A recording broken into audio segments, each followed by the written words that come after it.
সাত কলেজের ২ ইউনিটের ভর্তি পরীক্ষার ফলাফল প্রকাশ।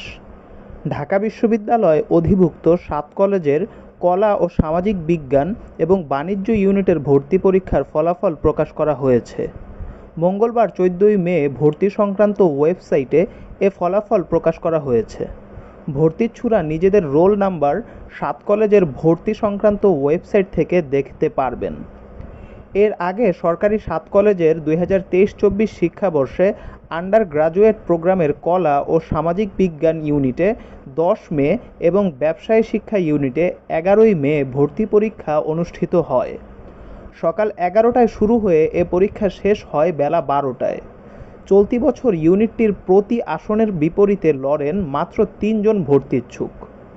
বিশ্ববিদ্যালয় ভর্তি কমিটির তথ্য বলছে, এবছর ব্যবসায় শিক্ষা ইউনিটের ৪,৮৯২টি আসনের বিপরীতে আবেদন জমা পড়েছে ১৬,৯৫০টি। সে হিসেবে প্রতি আসনের জন্য লড়বেন প্রায় ৩ জন ভর্তিচ্ছুক।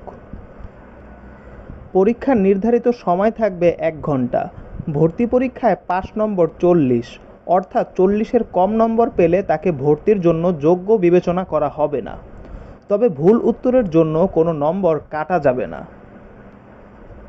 এছাড়াও এবার কলা ও সামাজিক বিজ্ঞান ইউনিটের ৯,৯৭৯টি আসনের বিপরীতে আবেদন জমা পড়ছে ২৩,৭৮৯টি। সে হিসেবে প্রতি আসনের জন্য লড়বেন প্রায় ২ জন ভর্তিচ্ছুক।